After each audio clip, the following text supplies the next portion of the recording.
అసలు క్షమాపణ చెప్పాల్సింది ఎవరు అధ్యక్ష? 8 ఏళ్ళు 2007లో కొబ్బరికాయ కొట్టి 2014 దాకా కనీసం మహారాష్ట్రతో అగ్రిమెంట్ చేయకుండా తెలంగాణను నిర్లక్ష్యం చేసినందుకు ఈ కాంగ్రెస్ పార్టీ నాయకులకు క్షమాపణ చెప్పాలి.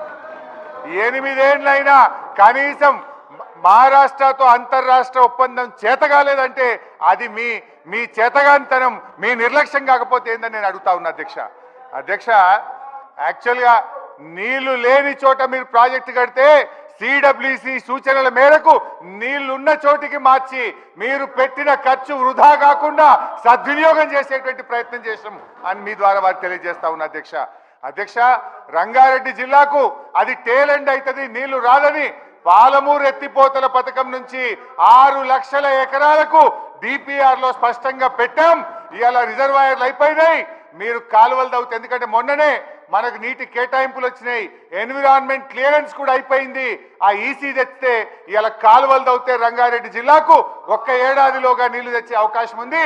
ఆ పని చెయ్యండి అని చెప్పి నేను మీ ద్వారా వారికి మనవి చేస్తా ఉన్నా అధ్యక్ష. ఈరోజు ఆ తమ్మిడిహట్టిలో ఆడ చాప్రాలనే వైల్డ్ లైఫ్ లో ఇరికిచ్చారు అధ్యక్ష. వాస్తవానికి ఆ రోజు నేను కూడా 2 సార్లు వెళ్ళాను అధ్యక్ష. మొదలు మేము వెళ్ళినప్పుడు అక్కడ కాంగ్రెస్ ప్రభుత్వం ఉంది.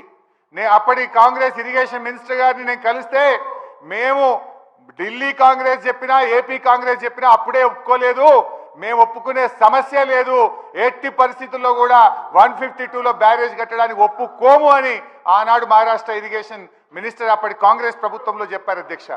ఆ తర్వాత 6 నెలల తర్వాత ఎలక్షన్స్ అయ్యి అక్కడ బీజేపీ ప్రభుత్వం వచ్చింది. మళ్ళీ అక్కడికి వెళ్ళాం. అక్కడికి వెళ్ళి దేవేంద్ర ఫడ్నవీస్ గారు ముఖ్యమంత్రి అయితే వారిని అక్కడ ఇరిగేషన్ మినిస్టర్ను కలిసి మాకు ఇది ఒప్పుకోండి 152కు, మాకు తెలంగాణకు జీవనాధారం అని చెప్పి ఎన్ని రకాలుగా అడిగినా ఆయన ఏమన్నాడంటే అసలు దీనికి వ్యతిరేకంగా పోరాటం చేసిందే నేను, జైళ్ళలో పడ్డా అరెస్ట్ అయినా ఈరోజు రాష్ట్ర ముఖ్యమంత్రిగా నేనెట్లు ఒప్పుకుంటా 152కు, ఒప్పుకునే ప్రశ్నే లేదని కొత్తగా మహారాష్ట్రలో పదవి బాధ్యతలు చేపట్టిన ఫడ్నవీస్ ముఖ్యమంత్రి గారు చెప్పారు అధ్యక్ష. స్వయంగా కేసీఆర్ గారు కలిసి మేము కలిసి అన్ని ప్రయత్నాలు చేసిన తర్వాత ఒప్పుకునే ప్రశ్నే లేదు అని చెప్పి ఆ కొత్తగా వచ్చిన ప్రభుత్వం కూడా చెప్పిన తర్వాత ప్రత్యామ్నాయం లేని పరిస్థితి. 7 ఏళ్ళు మీరు సమయం వృధా చేశారు. మరి మేము 7 ఏళ్ళు దాని హెడ్ ఎక్కడ కట్టాలో అసలు మహారాష్ట్రలపై అనుమతి లేకుండా మనం బ్యారేజ్ కట్టగలుగుతామా? మీలాగా 8 ఏళ్ల సమయం వృధా చేయాలనుకుంటున్నారా?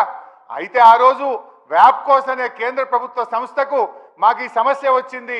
ఒకవైపు సిడబ్ల్యూసి నీళ్లు లేదు, మీకు అవసరమైన నీటి లభ్యత తమ్మిడిహట్టి దగ్గర లేదు, మీరు ప్రత్యామ్నాయం చూసుకోండి అని సిడబ్ల్యూసి చెప్తుంది. మరోవైపు మహారాష్ట్ర ఒప్పుకోనంటుంది, ప్రత్యామ్నాయం సూచించండి అని చెప్పి కేంద్ర ప్రభుత్వ సంస్థ వ్యాప్కోస్కి ఇస్తే వాళ్ళు ఇచ్చిన సూచన మేరకు మాత్రమే ఈ మేడిగడ్డ, తమ్మిడిహట్టి, అన్నారం, సుందిల్లా బ్యారేజ్ల నిర్మాణం జరిగిందని మీ ద్వారా గౌరవ ముఖ్యమంత్రి గారికి ప్రభుత్వాన్ని తెలియజేస్తున్నా.